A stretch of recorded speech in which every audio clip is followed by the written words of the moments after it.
Olá, pessoal, tudo bem com vocês? Eu espero que sim. Vocês estão reunidos em casa, protegidos, tomando todas as precauções e desejo todas as bênçãos de Deus sobre vocês, sobre sua família e todos aqueles que assistirem a este vídeo. Eu espero que seja uma bênção e que possa trazer crescimento, fortalecimento no Senhor, em Jesus Cristo, nosso amado Mestre, eterno Salvador. Eu convido vocês todos para orarem comigo neste instante e colocarmos nossas vidas diante de Deus. Vamos orar. Senhor, nosso Deus, nosso querido Pai, em nome de nosso Senhor Jesus Cristo, nós te agradecemos, Senhor, pelas tuas bênçãos, pelo teu amor, pelo modo como o Senhor cuida de nós. Deus Todo-Poderoso, nós não entendemos muitas coisas, não conseguimos compreender a razão de tudo, mas queremos que o Senhor nos ajude a confiarmos sempre na tua soberania, nos teus decretos, naquilo que o Senhor determina e já determinou. Nós queremos, Pai, entrarmos dentro da história para fazermos a tua história. Para, Senhor, que o Senhor nos use como instrumentos nas tuas mãos para sermos cooperadores de Jesus, continuarmos a sua missão como igreja neste mundo. Pai bendito, que nós sejamos instrumentos da pureza e não da impureza, que nós manifestemos o brilho da tua luz, da tua grandeza, do teu poder, e em nome de Jesus, olha para as pessoas que estão doentes, Pai, tem misericórdia, estende a tua mão e abençoa estas vidas, em nome de Jesus. Eu te peço, Senhor, que tu nos ensines os teus pensamentos e os teus caminhos a partir desse instante, em nome de Jesus Cristo, nosso Senhor. Amém. Queridos, eu quero dizer a vocês o seguinte: eu já preguei muito na minha vida. Eu era um pregador muito entusiasmado, tinha muita força. Mas existe uma diferença entre pregar desta forma e estar como pastor em uma igreja. A minha preocupação primeira é alimentar a igreja onde eu estou como pastor, educá-la no caminho de Deus. E eu não vou fazer isto simplesmente apelando para as emoções. Eu quero apelar à razão. Eu espero que as pessoas pensem e depois sintam. Quando nós sentimos para pensar, nós vamos cometer erros, nós vamos falhar. Então, em segundo lugar, se nós alcançarmos pessoas por meio destes ensinamentos, ficarei muito feliz também. Se nós pudermos falar de Deus, do Evangelho, da verdade de Deus, para muitas outras pessoas, vou ficar muito feliz.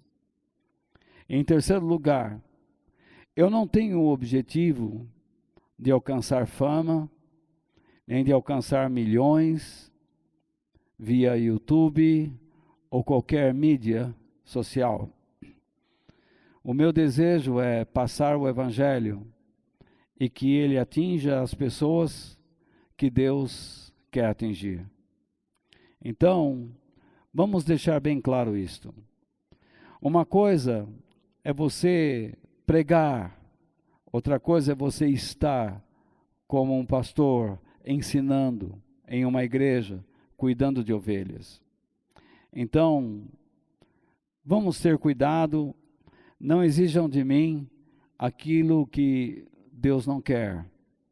Vamos aprender, vamos pensar, vamos colocar o nosso coração em Deus e procurarmos entender a vontade dele para as nossas vidas. Sempre que nós vamos buscar a palavra de Deus, eu gosto de ler 2 Timóteo 3, versículos 16 e 17, porque nestes versículos encontramos os propósitos para os quais os nossos olhos, nosso coração, nossa mente devem se inclinar. Diz que toda a Escritura Sagrada é inspirada por Deus e é útil para ensinar a verdade, condenar o erro, corrigir as faltas e ensinar a maneira certa de viver. E isso para que o servo de Deus esteja completamente preparado e pronto para fazer todo tipo de boas ações. Então, vamos meditar na palavra de Deus e no dia de hoje eu quero falar com vocês sobre este tema: quem eu devo ser nas calamidades.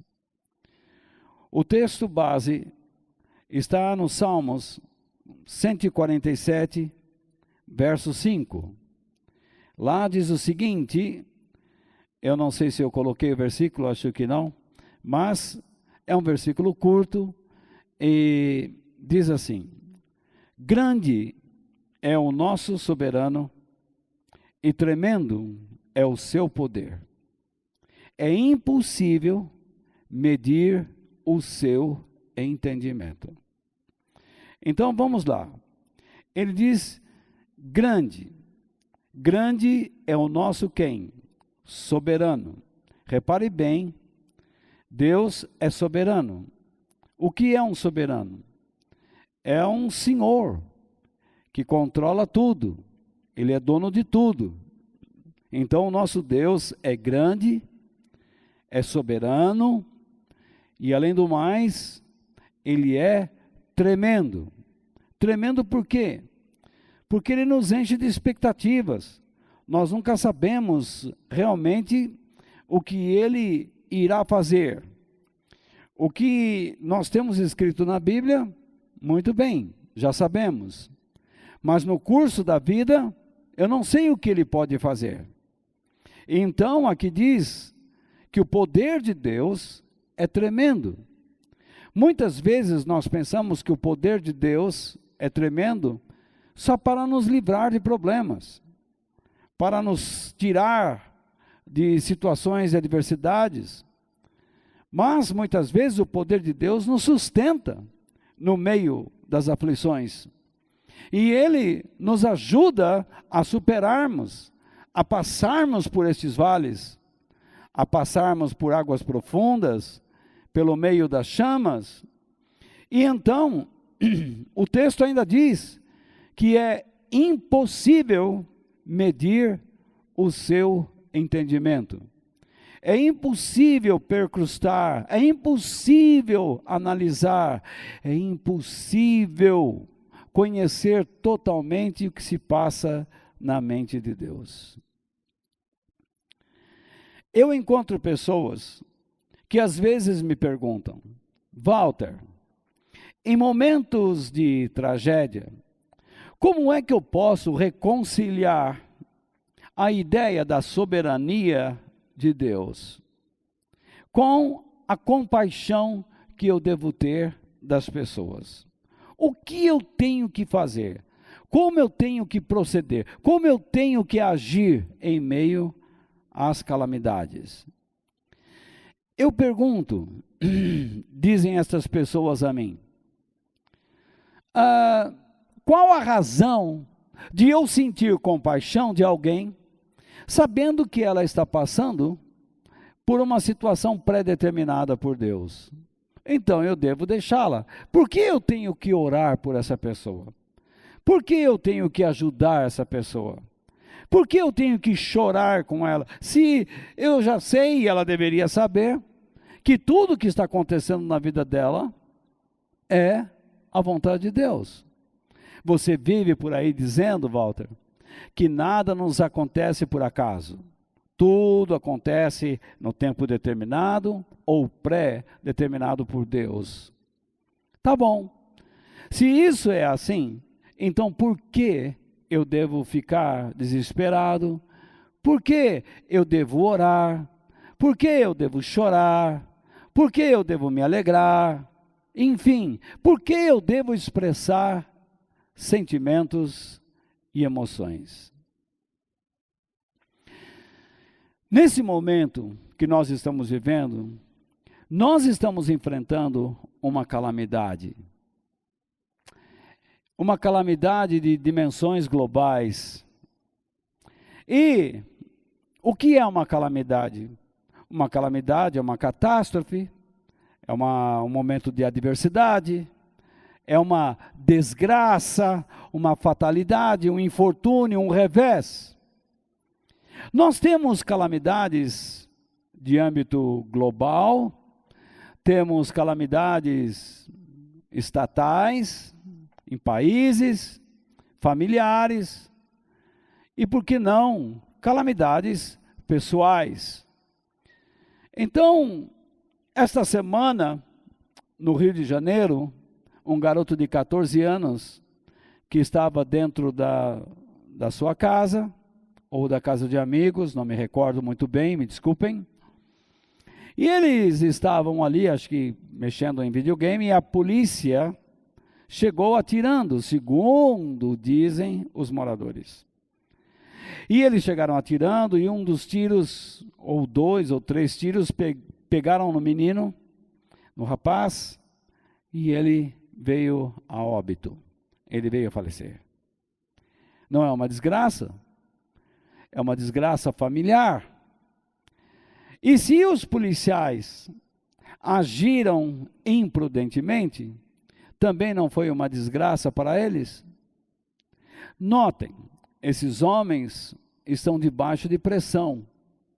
Pressão de outros que exercem essa pressão sobre eles e muitas vezes acabam ficando desgovernados.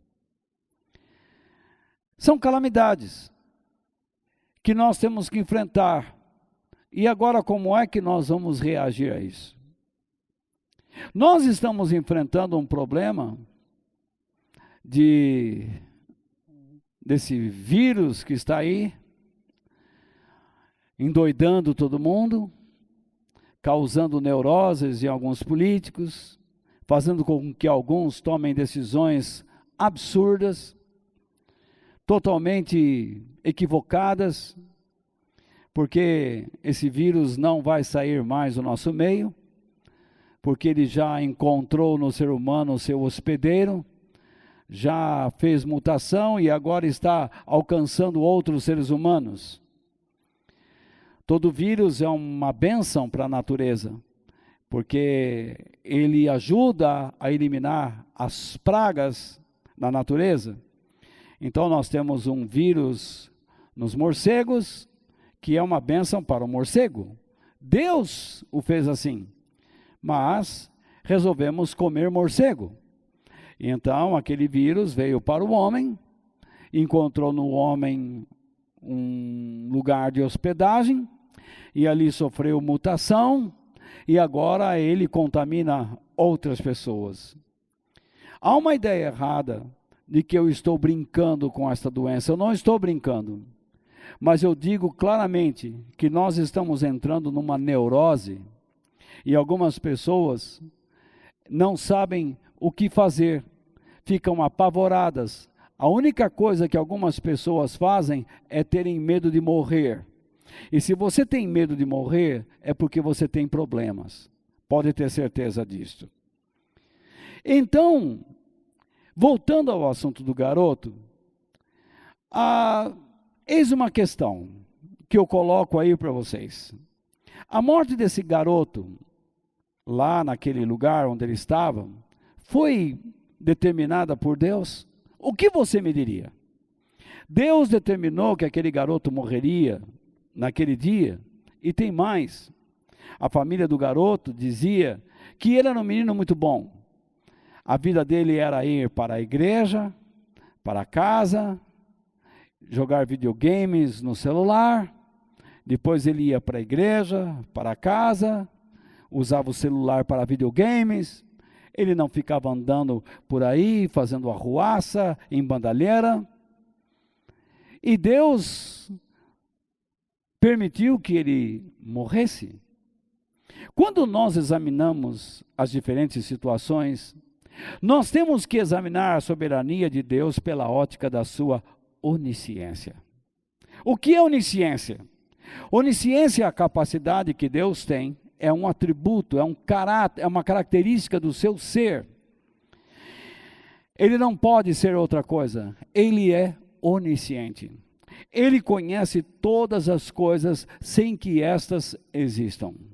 Você se lembra que está escrito na Bíblia, as palavras não chegaram à nossa boca e Deus já sabe o que nós vamos dizer? Deus tem todo esse tipo de conhecimento. Ele conhece as coisas por antecipação. Então você diz, mas Walter, isso é um pouco complicado, não é? Sim, eu concordo com você que é. Mas é verdadeiro. A Bíblia diz que Deus é onisciente. Então, nós temos que entender que, no caso daquele rapaz, Deus sabia sim que aquele seria o seu último dia. Mas Walter, Deus permitiu essa injustiça? Permitiu. Deus, desde a eternidade, antes deste garoto nascer, se caso foi realmente uma injustiça, Deus permitiu sim. Eu sei que algumas pessoas não vão gostar do que eu estou dizendo e possivelmente vão pegar aquela mãozinha que tem para cima e dar um clique para baixo. Mas eu peço que você tenha paciência, que você me escute e procure entender, por favor. Não que eu queira like e dislike, isso não me importa, o que eu quero é que você entenda, que você aprenda a temer a Deus e a respeitá-lo, e viva como alguém digno nessa vida. Uma coisa que eu quero que você veja comigo agora é isso. Os seus dias estão contados ou estabelecidos por Deus. Essa é a primeira coisa que eu quero que vocês vejam agora. Os seus dias estão contados ou estabelecidos por Deus.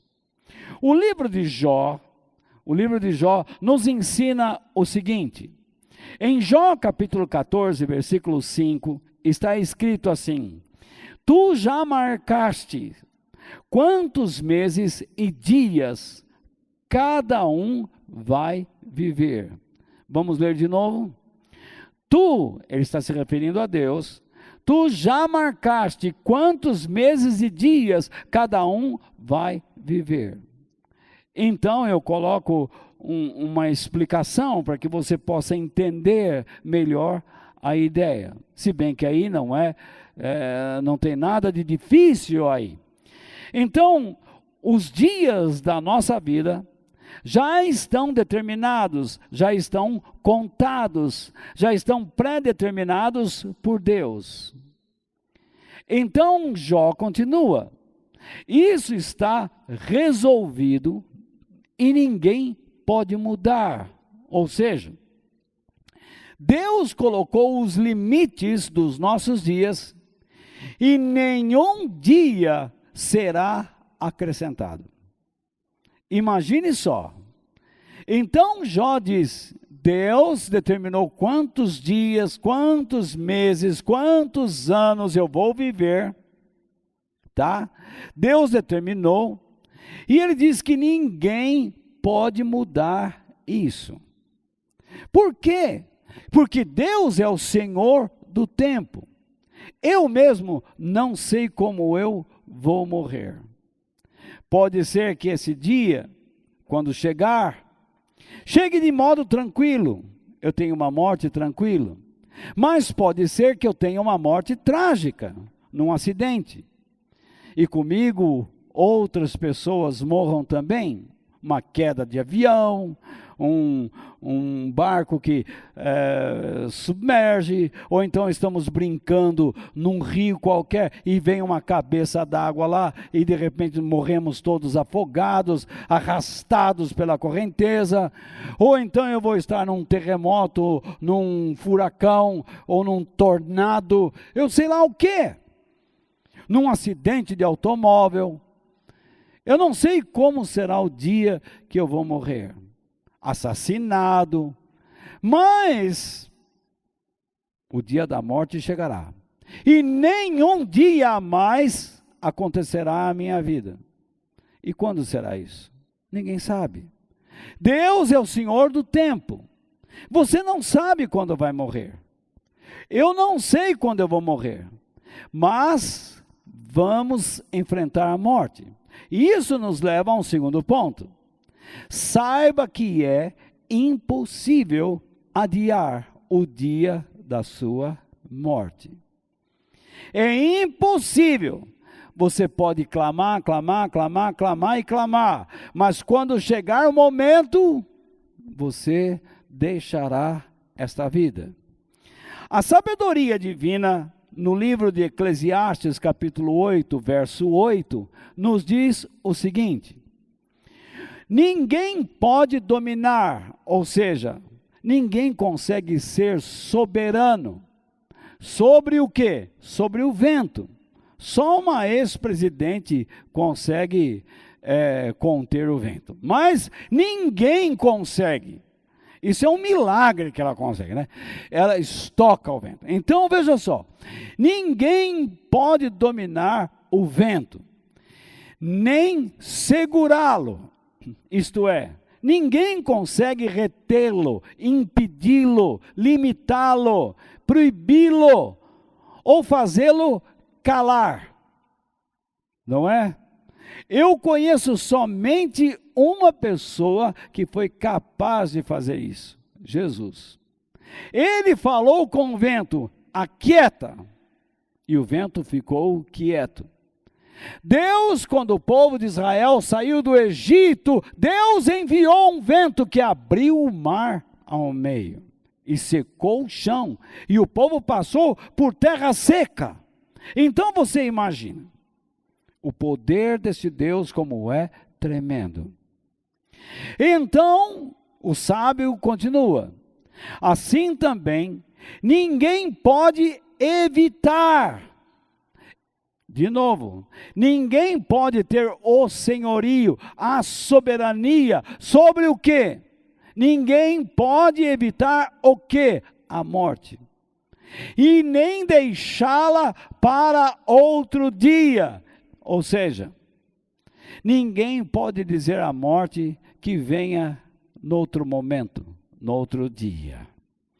Então, vamos continuar. Nós, quando o sábio usa esse pronome nós, na verdade ele está se referindo a pessoas impuras e más no seu interior, porque nós não somos bons. Constantemente nós estamos lutando contra a nossa maldade, contra a nossa impureza. Constantemente você tem que lutar contra isso. Não é à toa que Jesus nos ensinou que nós precisamos morrer para nós mesmos. Se nós fôssemos bons, nós não morreríamos para nós mesmos. Nós não crucificaríamos a nós mesmos. Nós não negaríamos a nós mesmos. Nós não seríamos como um grão, como uma semente que cai no chão e a sua casca tem que apodrecer. Nós somos maus, a nossa natureza humana é má. Ela recebeu aquilo que Adão e Eva nos delegou, o pecado. Nós, como pessoas impuras e más, temos que enfrentar esta batalha, isto é, essa guerra interior. E não há jeito de escapar. Eu digo para você, continue olhando aqui, que guerra é essa? Que guerra é essa? A guerra de não querer ser soberano sobre a morte. A guerra de não sermos egoístas e ficarmos dizendo para Deus, Deus, eu não quero morrer agora, deixa para outro dia. Eu lembro de Ezequias, quando pediu a Deus que lhe desse mais alguns anos de vida, e Deus lhe deu, foi a sua desgraça. Foi a sua queda, foi o caos naquela vida. Mas eu não conheço noutro lugar onde Deus aumentou os anos de vida das pessoas porque eles pediram. Se há, depois vocês me digam, porque eu não me lembro.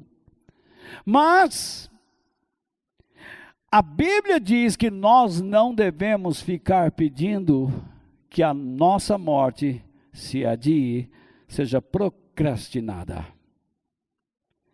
Nós não somos senhores da vida.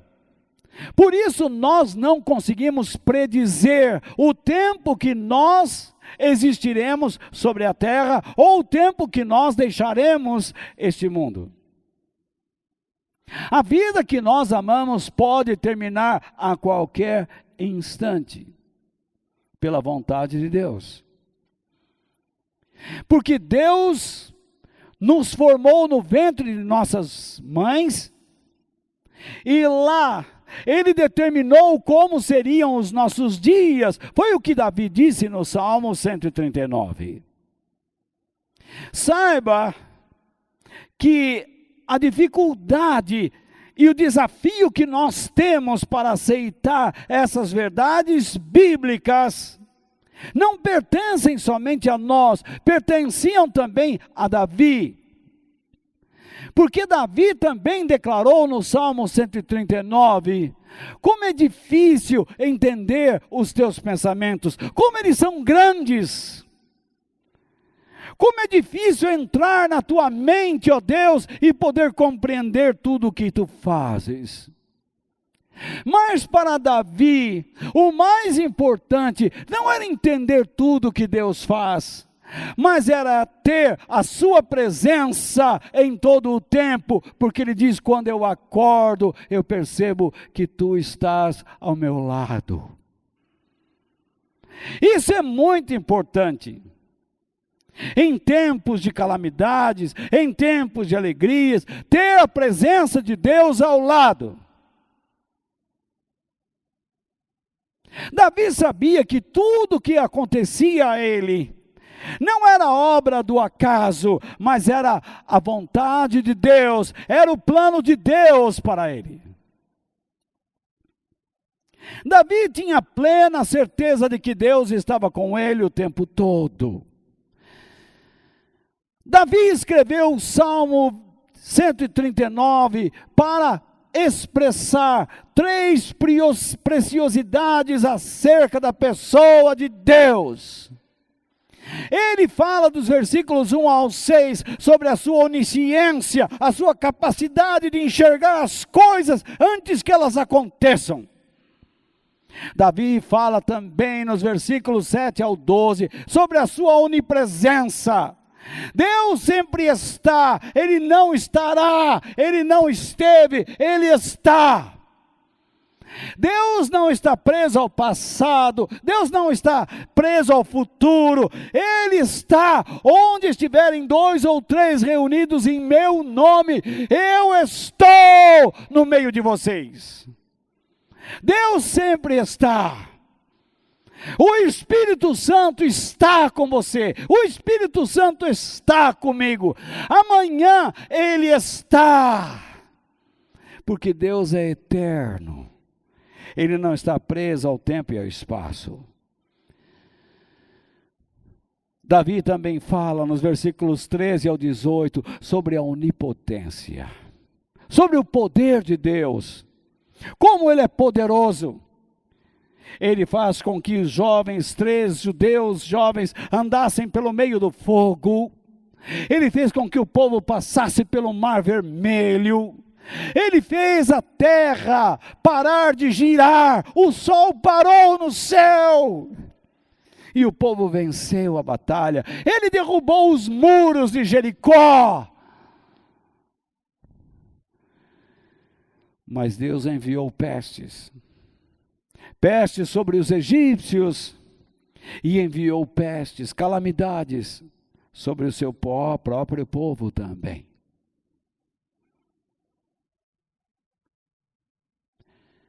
Mas Davi, no Salmo 139, ele não fala apenas da onisciência de Deus, da onipresença de Deus e da onipotência. Ele fala também da sua repugnação contra os ímpios, contra pessoas impuras, contra pessoas que rejeitam a Deus.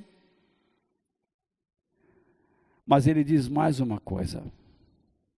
Ele fala contra si mesmo. Ele chega ao ponto de dizer: Deus, eu não quero ser um hipócrita, achando que eu sou melhor do que a pessoa que está lá fora no mundo, que não anda contigo. Eu peço que o Senhor sonde o meu coração. Vê se há em mim algum pecado, alguma coisa impura. E nos originais a palavra ali aparece como idolatria. Alguém que se rivaliza com Deus. Então Davi diz: Deus, eu reconheço a tua onisciência, eu reconheço a tua onipresença, eu reconheço a tua onipotência, e eu sinto nojo das pessoas que te rejeitam, que são ímpios, rebeldes, impuros, que lutam contra o Senhor. Eu tenho nojo, mas não sou melhor que eles. Por isso eu peço que o Senhor olhe para dentro de mim e veja se há um outro Deus tentando se rivalizar contigo. Mostra para mim. Eu não quero que nada dentro de mim tome o teu lugar. Que homem! Que homem! O que é que Davi está buscando, se não pureza? Ele está tentando viver com uma mente pura. Ele quer estar limpo. E por isso Davi desfrutava tanto da presença de Deus ao longo dos seus dias.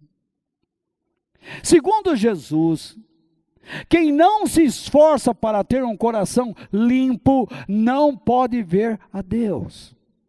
Ele disse: bem-aventurados os limpos de coração, porque eles verão a Deus. O que é uma pessoa limpa de coração? O que é uma pessoa pura?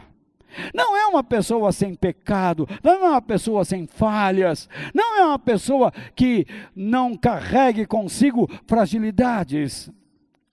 Mas significa que ela é uma pessoa disposta a se render ao trabalho de Deus, ao trabalho de faxina que o Espírito Santo e a palavra de Deus fazem em suas vidas. Deus quer trabalhar em você. Muito bem. Davi, mesmo sabendo que Deus, por meio da sua onisciência, onipresença e onipotência, conhecia plenamente seus adversários, e sabendo que para ele, esses homens não representavam nada, nenhum perigo, o que pode abalar Deus? Nada. Mesmo assim, Davi não conseguiu segurar, esconder o seu sentimento de repugnância. Eu estou começando a responder a pergunta inicial. Se Deus sabe de todas as coisas, como é que eu lido com os meus sentimentos?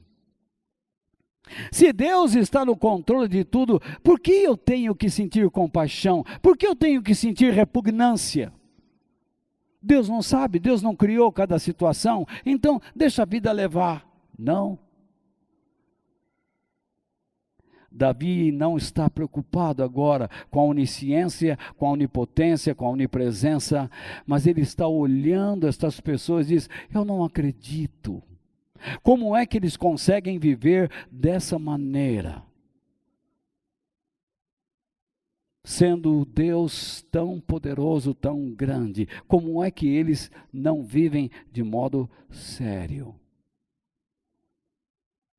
Ele expressa sua pureza contra a impureza.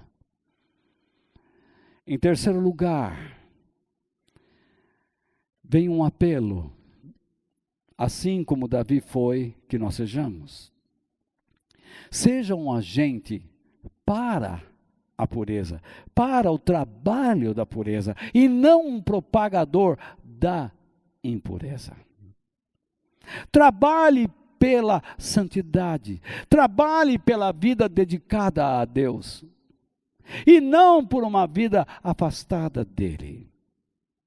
Muitas pessoas questionam: Deus faz o mal às pessoas? Então dizem, às vezes ele é bom, e noutras ele é mal. Deus tem duas caras. Deus pode fazer o bem e o mal às pessoas. Até que ponto Deus realmente é puro? Deus sempre é puro. Nele não existe nenhum traço de maldade e nem de impureza. O Deus que eu sirvo é glorioso, santo, maravilhoso, perfeito. Ele criou o ser humano, a sua imagem e semelhança. Ele criou você para ter características dele. E quando ele criou o ser humano, ele diz: eu fiz uma boa coisa. Então ele criou você e a mim para sermos bons, para andarmos sob os princípios da pureza. Então o homem foi criado para ser bom. Deus não criou deuses porque ele não cria sósias.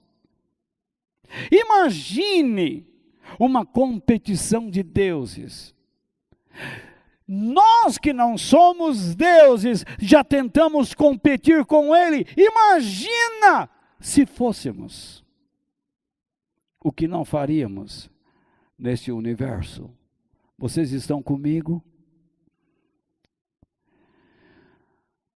O homem que anda com Deus, ele é um propagador da pureza.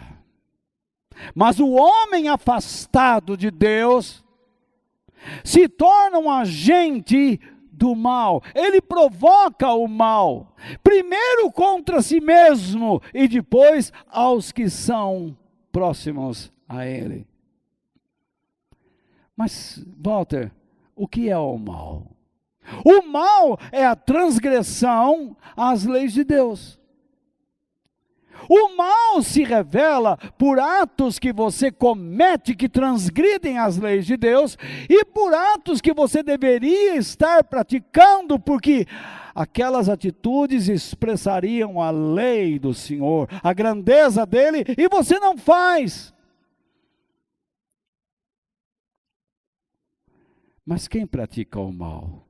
Só pode praticar o mal quem conhece o bem. Uma pessoa que não conhece o bem, também não sabe o que é mal. Se você for numa daquelas ilhas perdidas no Oceano Pacífico, na época das grandes caravelas, e chegasse lá e visse um homem jantando um outro homem, você diria que horror, e de fato é. Mas ao longo do tempo, os ancestrais foram perdendo a noção da boa consciência moral e passaram a praticar o canibalismo, o que para eles é normal. jantar. Um outro que foi pego e se tornou escravo e agora virou ensopado. É normal, é bom. Mas para nós, sabemos muito bem que é mal. Comer morcego e animais exóticos, Deus proíbe. Mas os homens se esqueceram das suas leis, porque todos nós descendemos de Adão. De modo que as leis de Deus vieram e foram perdidas em algumas culturas, e eles passaram a praticar o que é mal. Resultado: contaminaram a si próprios, destruíram a si próprios, e as pessoas próximas. Um ladrão, por exemplo, nasce ladrão? De modo algum. Ele se torna ladrão. Por quê? Como aquela criança que brincava no colo da mãe e do pai, agora tem a coragem de pegar uma arma, uma automática, e colocar no rosto de uma senhora no trânsito, e dar um tiro na cabeça, e sair sorridente, e às vezes sem levar nada. Ele sai como um vitorioso, como alguém que conseguiu um prêmio. E ele chega lá no local entre os seus e diz: hoje eu matei um, todo garboso. Mas na verdade, ele sabe que está fazendo mal, porque ele se esconde. Porque se ele estivesse fazendo algo bom, ele não se esconderia. Assim também nós nos escondemos quando praticamos imoralidades. Quando nós sabemos que aquilo fere as leis de Deus e nós praticamos, nos escondemos, vamos fazer aquilo escondido, porque é imoral. Então esses homens escolhem ser o que são. Escolheram ser o que são. Adão deu o exemplo. Ele errou, e quando Deus veio procurá-lo, o que ele fez? Se escondeu. Porque ele sabia que o que havia feito era errado. Para que o mal exista, deve haver a negação da bondade. Assim como você, para praticar o bem, deve existir dentro de si a negação da maldade. Se você quer aprender, você tem que negar a burrice. Você tem que negar o cansaço, o desdém, o desinteresse.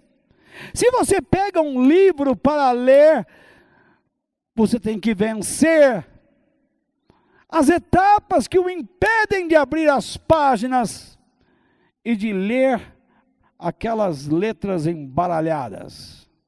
Para muitos elas estão embaralhadas. Então, para você ser um homem de Deus, você tem que lutar contra si mesmo. Mas para ser um agente do mal, é necessário que a pessoa tenha então inteligência e uma consciência moral. Ele tem que saber que aquilo que ele faz é certo ou errado. Ele sabe. Ele entra no meio do trânsito com uma arma, põe daqui, e a pessoa toma e sai correndo. Por quê? Ele tem consciência moral. Ele sabe que aquilo que ele está fazendo não é correto. E ele é inteligente, porque ele observou alguns dias, algumas horas, o ambiente e diz: vou fazer isso. A inteligência e a consciência moral, isto é, a realidade do que é certo e errado, existentes no ser humano, são características de Deus. Percebe que Deus deu a você inteligência para ser bom, mas você desfigurou a inteligência de Deus para ser mal. A mulher foi criada para ajudar o homem, mas ela desfigurou o objetivo divino e tentou mandar no homem. O homem foi criado para proteger a mulher, mas ele abandonou os objetivos divinos para a sua vida e largou. Cada um esqueceu a sua posição.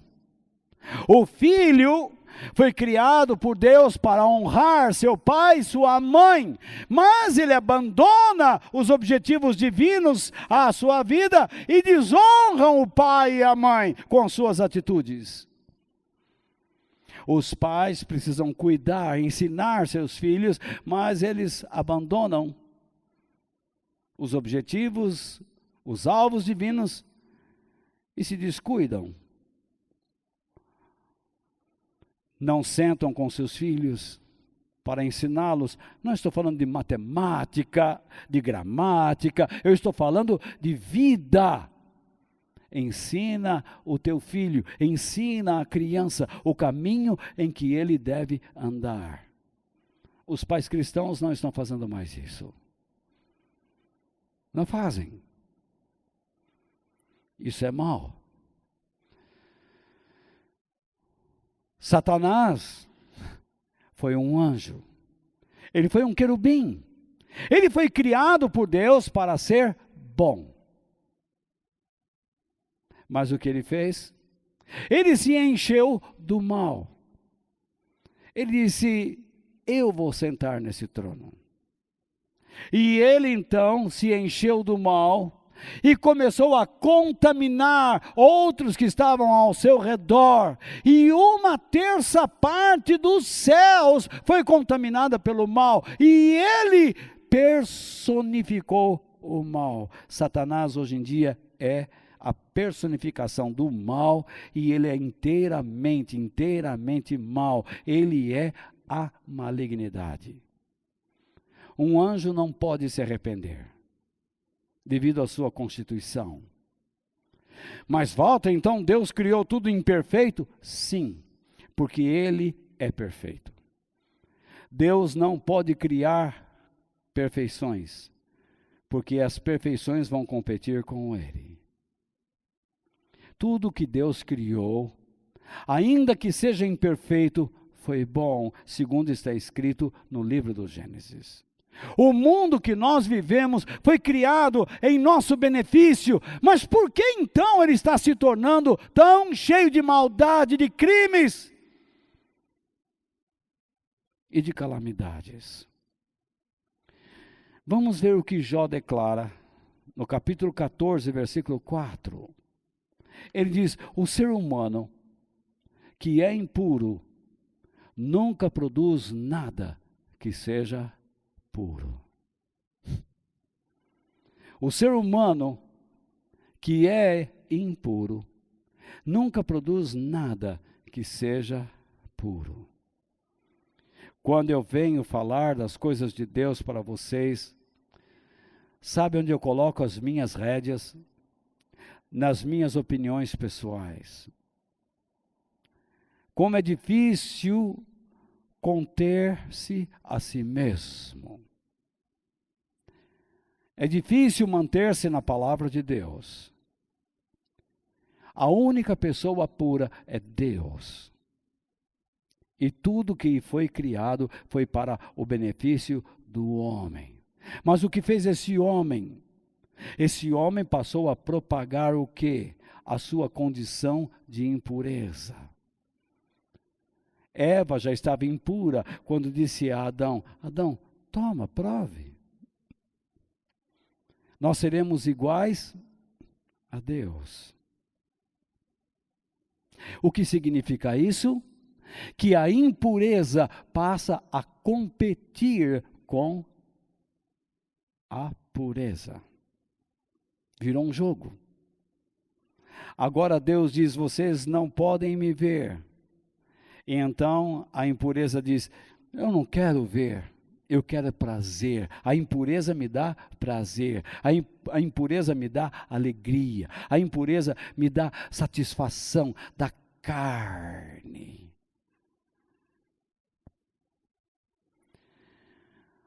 Davi, no Salmo 139, diz: ó meu Deus, o meu desejo é que o Senhor destrua os maus deste mundo. Porque o Senhor não os destrói. Garanto que é o desejo de muita gente. Porque o Senhor não acaba com todo o mal de uma vez. Porque o Senhor não acaba com essa calamidade. Há pessoas que estão hoje jejuando para Deus tirar a calamidade. É a única coisa que eles querem. Eles não querem aprender nada. Eles não querem mudar, eles não querem se arrepender, eles não querem se entregar a Deus, eles não querem se render ao Evangelho. Desculpe. A única coisa que eles querem é dinheiro. Tem gente que diz assim: não me importa o governo que esteja aí, não importa a ideologia, o que importa é meu bolso cheio.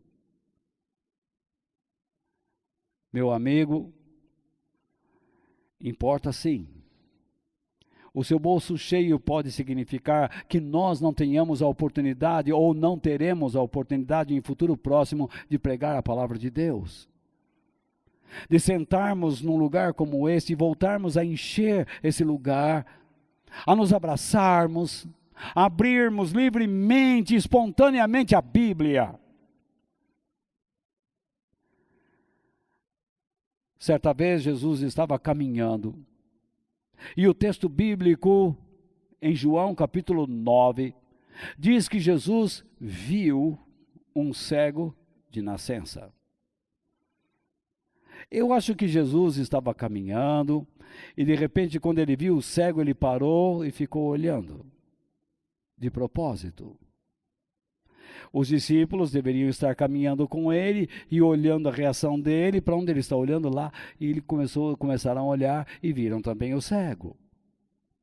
E então eles perguntaram a Jesus: Jesus, quem pecou para ele nascer assim? Foi ele mesmo ou alguém da família? Você sabe que na época do Senhor Jesus, as doenças venéreas eram muito comuns. E isso interferia no nascimento das crianças.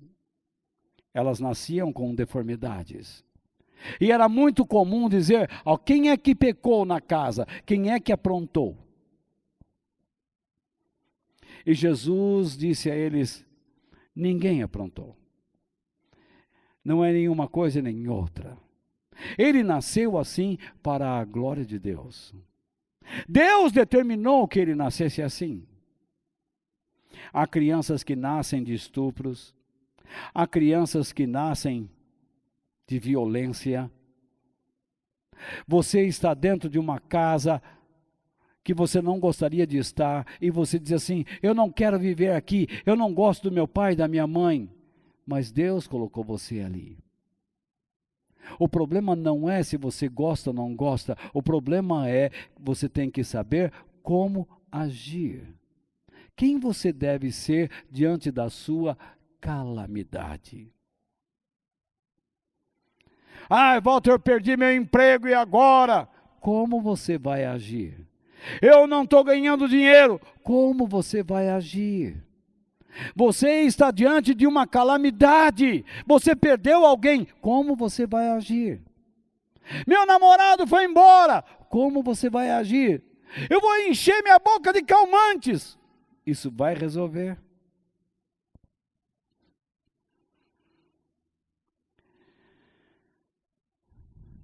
Nada aconteceu por acaso. Aquele cego não cruzou o caminho de Jesus por acaso. Mas sabe de uma coisa? Jesus curou o cego. O que ele fez? Ele cuspiu no chão, fez barro, passou nos olhos do cego e disse: vá ao tanque de Siloé, vá se lavar. E ele foi. Siloé significa enviado, enviado por Deus, é o Messias. Eles vão lá e se lave. Ele lavou o rosto e voltou enxergando. Ele nunca havia aberto seus olhos. Ele não sabia o que era enxergar. Agora ele estava vendo tudo. E então, ele era um frequentador da sinagoga. E os religiosos olharam para ele e disseram: você não é o cego? Sou eu sim. Mas como é que você está enxergando? Ah, um tal de Jesus ali, ó. Eles ficaram loucos. Aquilo para eles era uma calamidade. Por quê? Como é que esse Jesus me cura alguém no sábado? Imagine, no sábado não se pode fazer nada. Que calamidade, que tragédia na nossa religião. Cegueira.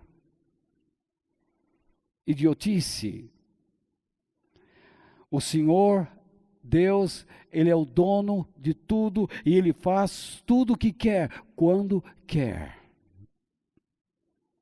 Jesus poderia ter impedido todo este ódio, toda esta confusão? Claro que sim. Ele poderia dizer para o cego: cego, amanhã eu vou voltar aqui, hoje é sábado, para não criar caso. Amanhã eu volto, amanhã é domingo, então amanhã eu vou trazer uma cura para você.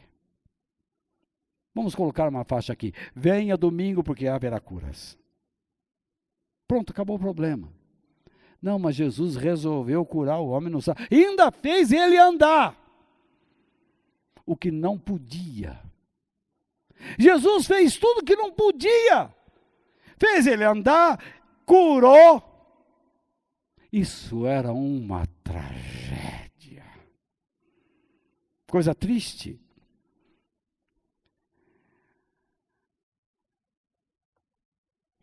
Tudo aconteceu pela vontade de Deus. Aquele fato, a cura do cego, fez com que as pessoas abrissem os seus olhos, para que pudessem enxergar a verdade e a mentira. A dominação religiosa, a hipocrisia dos religiosos. Esse momento que nós estamos passando prova muito bem quem tem fé e quem não tem. Quem não tem fé vende até grão de milho por R$1.000.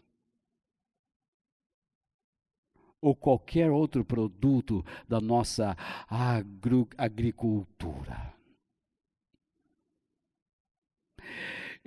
Eu gostaria de fazer a campanha da tilápia. O filé da tilápia, R$2.000. Coma a tilápia e você vai respirar até debaixo d'água. Imagina, um absurdo.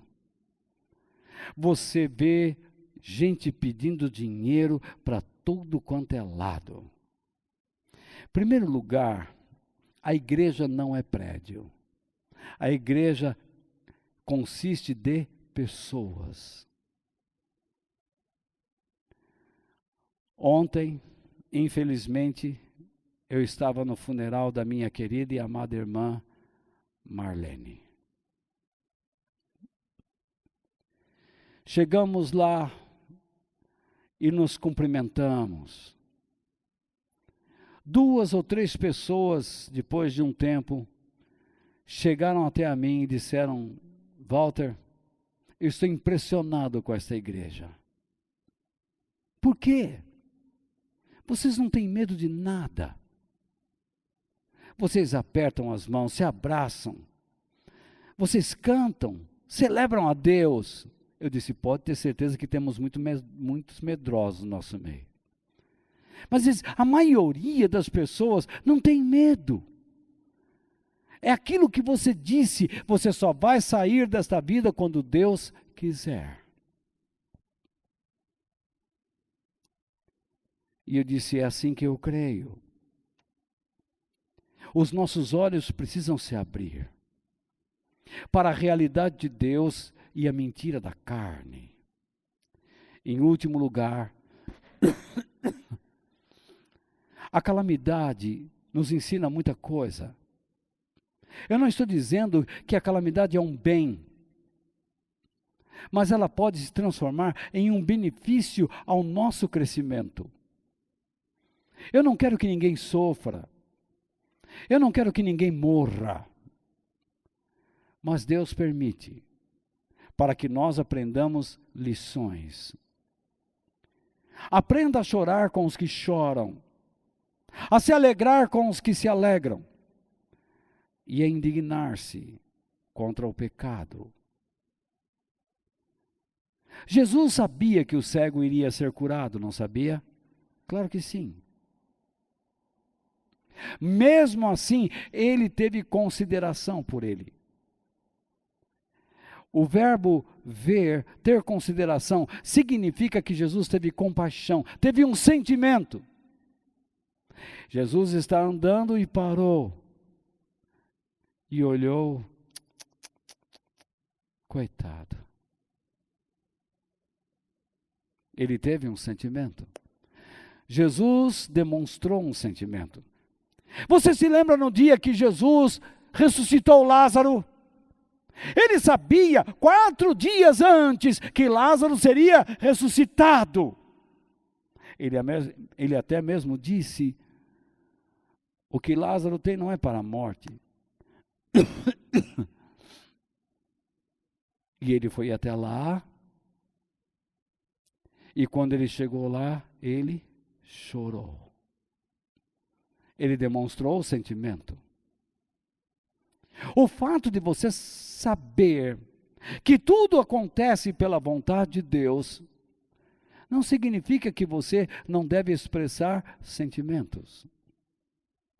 Jesus chorou com os que choram.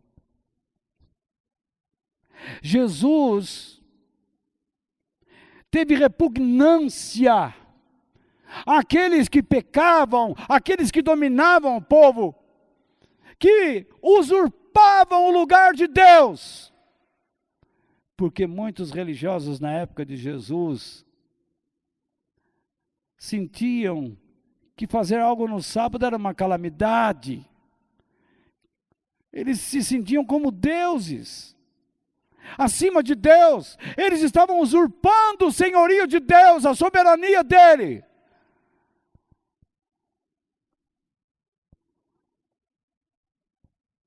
Jesus sentiu repugnância por essa gente, a ponto de dizer: vocês não têm Deus por pai, mas o diabo.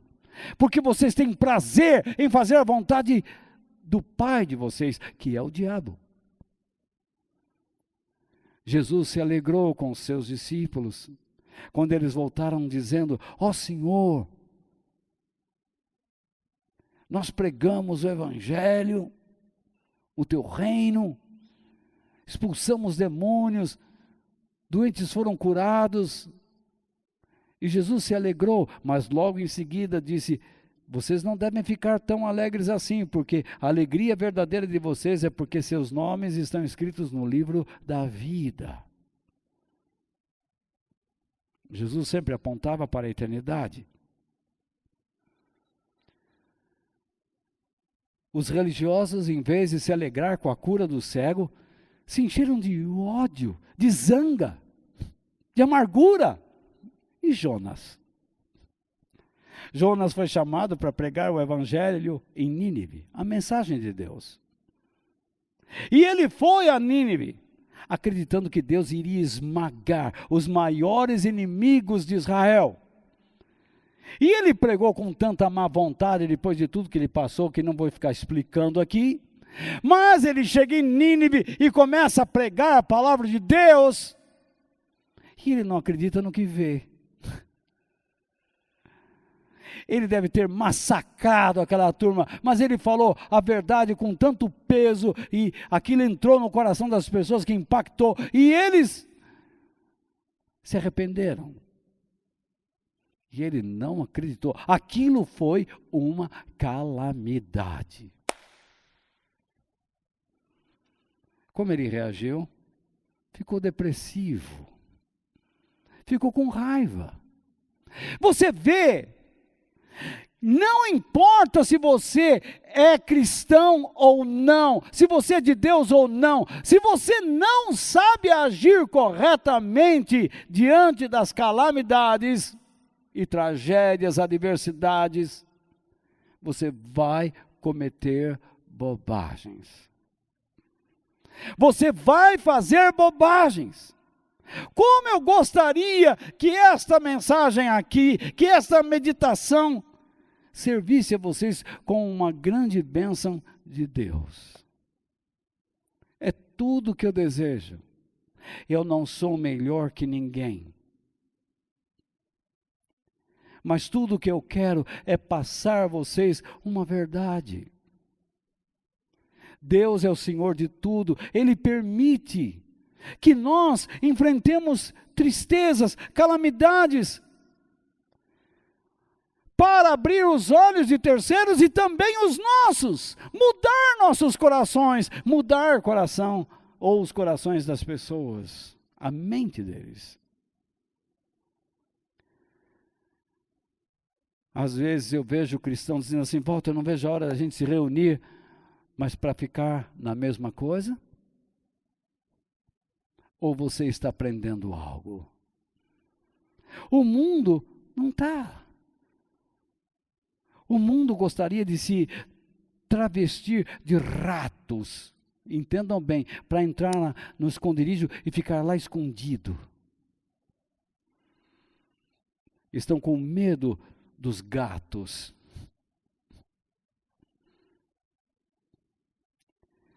Jonas ficou com raiva. Ele não se alegrou com aqueles que estavam alegres. Os judeus não se alegraram com aquele cego que passou a enxergar. Não fizeram uma festa. Não honraram a Deus. Não celebraram a Deus. Tudo estava ali, provado, constatado. Ele foi realmente curado. Não era um testemunho de televisão, que você não sabe nem o número do RG da pessoa. A cara dela aparece lá e desaparece do mundo. Aquele rapaz viveria ali sempre na comunidade. Continuaria na sinagoga. Ele fora curado pelo Rei dos Reis, o Senhor dos Senhores, aquele que domina o vento, aquele que domina o mar, aquele que domina o fogo, aquele que criou os céus e a terra. Eu não sei qual é a sua situação, qual é a sua calamidade de momento, mas eu tenho que lhe dizer algo. Você tem que ser a pessoa que Deus planejou que você seja. O que é que está impedindo você de alcançar os objetivos divinos? Cuidado diante de situações adversas, para não tomar atitudes antibíblicas, conclusões irracionais. Você percebe? Eu espero ter respondido à pergunta inicial. Apesar de Deus saber por antecipação tudo o que vai acontecer, Ele espera que nós tenhamos atitudes e sentimentos corretos. Por isso, diante de tudo que vimos, o que nós devemos fazer? Que tipo de pessoas nós devemos ser? Diante de tudo que vimos, primeiro, que eu creia que Deus tem motivos elevados para permitir tragédias e calamidades. Isso é uma coisa que ninguém conseguirá explicar. Nós vamos aprender na eternidade. Mas Ele permite. Vez ou outra, em velocidades astronômicas, asteroides passam raspando na Terra. Já pensou se um dia bate aí? Nós vimos pequenos objetos na Rússia ou em outros lugares, o estrago que fez em alguns prédios, só por passar, só pelo deslocamento do ar. Furacões, tornados, maremotos, tsunamis, o câncer. São calamidades. Mas quem você vai ser? Como é que você vai reagir? Você vai entrar em depressão? Você vai cair na vala do medo? Você vai cair ali no esconderijo, enfiar a cabeça e esquecer da vida? Ou você vai viver para Deus?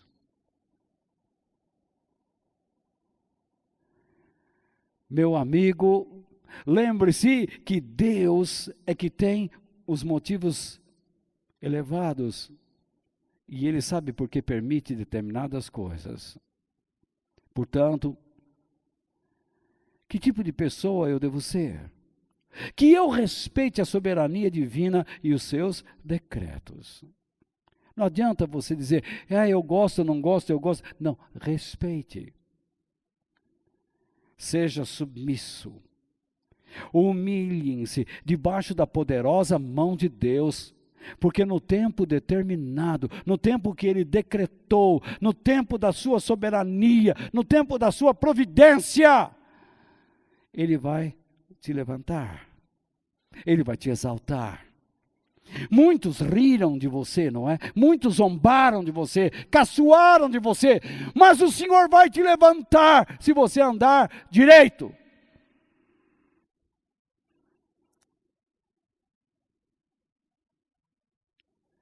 Que tipo de pessoa eu devo ser? Que as minhas reações diante das calamidades sejam bíblicas, tendo compaixão pelas pessoas que sofrem, expressando o meu sentimento de dor, de pena, tendo o quê? Indignação pelo pecado, e que haja dentro de mim um desejo de estar com pessoas e ajudá-las. Jesus parou e viu. Jonas pregou e saiu. Você, como um cristão, vive morrendo de medo. Às vezes eu vejo um cristão carregando uma Bíblia, e quando alguém se aproxima dele, ele pula, um medo, você vai me contaminar. Que absurdo, você não crê em nada. A sua fé é pobre. Você nem sabe para onde Deus está te levando. Não, mas eu falo via Facebook, não, eu sei, isso é muito bom, irmão, amém. Mas Deus pode colocar você ao lado de uma pessoa, e tudo que ela precisa é do teu abraço. Mas você diz, eu vou matar a pessoa. Isso é o discurso desses homens que estão aí, que não creem em nada. Almofadinhas, marqueteiros, amantes de si mesmos e do poder, impedindo pessoas de ir e vir. Outro dia, fiquei pasmo. Espero que se arrependa. Eu não sei quais foram os técnicos, mas uma equipe deve ter se reunido. E então, dia par e ímpar em São Paulo, não deu certo como não poderia dar. E eles disseram, a culpa é do povo. Sim, a culpa é do povo que te colocou lá.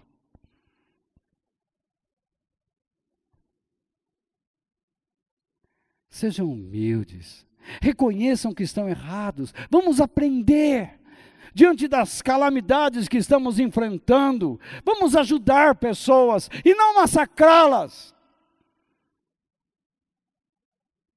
Vamos buscar respostas. Ajude o seu pai, sua mãe. Ajuda o seu filho. Ajuda o seu marido, sua esposa. Pare de ser um adversário dentro da sua casa. Que a impureza pare de lutar contra a pureza. Que a vida desregrada pare de lutar contra a santidade e a vida dedicada a Deus. Que Deus nos ajude em todo o tempo. Que Deus nos abençoe. E vamos orar, esperando que Deus tenha usado a minha vida para trazer alguma resposta ao teu coração. Senhor Deus, em nome de nosso Senhor Jesus Cristo, muito obrigado por este momento, Pai, que o Senhor nos deu. Que o Senhor possa estar guardando estas vidas e protegendo-as e fazendo com que elas possam ser instrumentos do Senhor para o tempo oportuno, em tempo oportuno. Se o Senhor quiser nos usar, nos use. Dá-nos a coragem para crermos no Senhor e termos confiança em Ti.